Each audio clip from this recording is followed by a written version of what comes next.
Hello everyone, welcome to commerce lectures. I am Neha. आज हम करेंगे क्लास 12 मैक्रो इकोनॉमिक्स, चैप्टर है मनी एंड बैंकिंग। और इस वीडियो में हम करने वाले हैं मनी चैप्टर से कुछ एक्स्ट्रा क्वेश्चंस। तो सबसे पहला क्वेश्चन है, आइडल सप्लाई ऑफ मनी क्या है।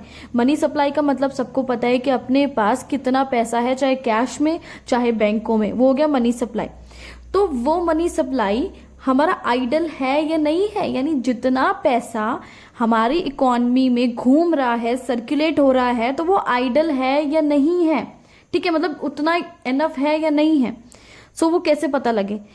अगर हमारी मनी सप्लाई आइडल है तो क्या होगा, इट कीप्स बैलेंस बना रहेगा। किस चीज में बैलेंस बना रहेगा, टोटल परचेजिंग पावर और supply of goods and services में। यानी हमारी जो गुड्स खरीदने की क्षमता है, हमारे पास जो पैसे हैं, हम उसमें जो गुड्स खरीद सकते हैं, ये हमारी जो डिमांड है वो बराबर होनी चाहिए सप्लाई के। यानी जितने गुड्स एंड सर्विसेज प्रोड्यूस हो रहे हैं और जितने गुड्स एंड सर्विसेज हम लोग खरीद रहे हैं, या जो हमारी डिमांड है, अगर उनके बीच में बैलेंस है, वो दोनों इक्वल हैं, तो बोला जाएगा कि आइडल सप्लाई ऑफ मनी है। अगर आइडल सप्लाई ऑफ मनी नहीं होती है, पैसा कम इशू हो जाता है या पैसा जरूरत से ज्यादा इशू हो जाता है, तो क्या होता है, सो दैट इन्फ्लेशनरी और deflationary situation does not arise. ठीक है, तो इन्फ्लेशनरी और डिफ्लेशनरी सिचुएशन पैदा होने के चांसेस होते हैं। लेकिन अगर आइडल सप्लाई ऑफ मनी है तो दोनों में से कोई भी सिचुएशन अराइज नहीं होती है। इन्फ्लेशनरी सिचुएशन का मतलब क्या होता है, प्राइसेस बहुत ज्यादा इंक्रीज हो जाना, और डिफ्लेशनरी सिचुएशन का मतलब क्या होता है, प्राइसेस बहुत कम हो जाना। नेक्स्ट हमारा है डिमांड डिपॉजिट्स। डिमांड डिपॉजिट का मतलब क्या होता है, deposits which can be withdrawn from bank on demand और by writing a cheque any time. यानी ऐसा डिपॉजिट, ऐसा पैसा जो आपने बैंकों में जमा करवा रखा है और आप कभी भी विड्रॉ यानी उसे निकलवा सकते हो अपनी डिमांड पे। यानी बैंक को बोल करके, हाँ भाई मुझे इतना पैसा चाहिए जो मेरे अकाउंट में है, मुझे निकाल कर दे दो, या फिर बैंक को चेक में वो अमाउंट लिख कर दे दो, बैंक उसी वक्त आपको वो पैसा दे देगी। ठीक है, जैसे कि हमारा सेविंग्स अकाउंट होता है ना। अगर हमें अपने सेविंग्स अकाउंट से कुछ पैसे चाहिए होते हैं, हम चेक दे देंगे बैंक को जाके, बैंक उसके बदले हमको पैसे दे देगा, या फिर एटीएम से या कहीं से भी हमारी जरूरत पड़ने पे हम वो पैसा निकाल सकते हैं। जैसे ही हमारी डिमांड अराइज होती है, हम उस पैसे को निकाल सकते हैं। तो वो हो गया डिमांड डिपॉजिट्स। अगला क्वेश्चन है आपका, how money has led to the expansion of markets. यानी मनी के आने से हमारी मार्केट्स एक्सपेंड यानी बढ़ी कैसे हैं। अब देखो, इंट्रोडक्शन ऑफ मनी, मनी आया, सबको पता है कि मनी आया आपके हाथ में, सबके हाथ में पैसे हैं। Remove double coincidence of bonds. अब डबल कोइंसिडेंस ऑफ बॉन्ड्स हट चुका है।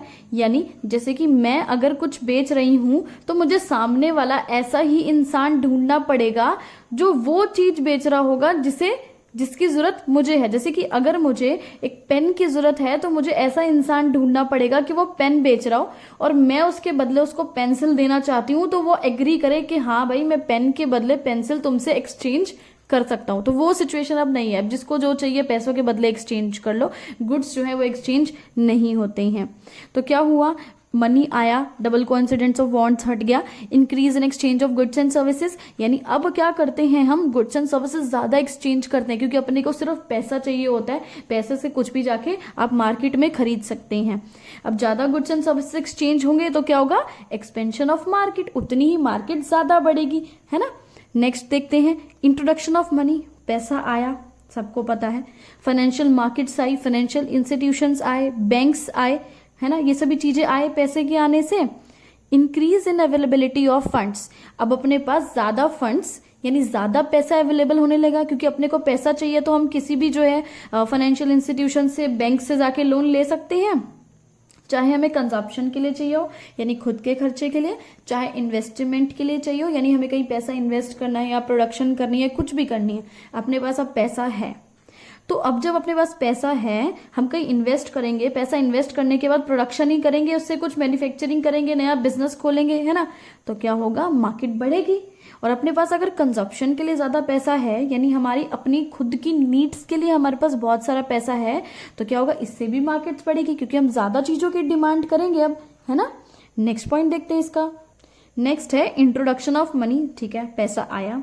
अब क्या हुआ, मोबिलिटी ऑफ कैपिटल यानी FDI, foreign direct investment, increase across different countries. अब आप इसी कंट्री में बैठ के कहीं दूसरे देश में पैसा इन्वेस्ट कर सकते हो। मोबिलिटी ऑफ कैपिटल से मतलब है कैपिटल एक जगह से दूसरी जगह जा सकती है ना।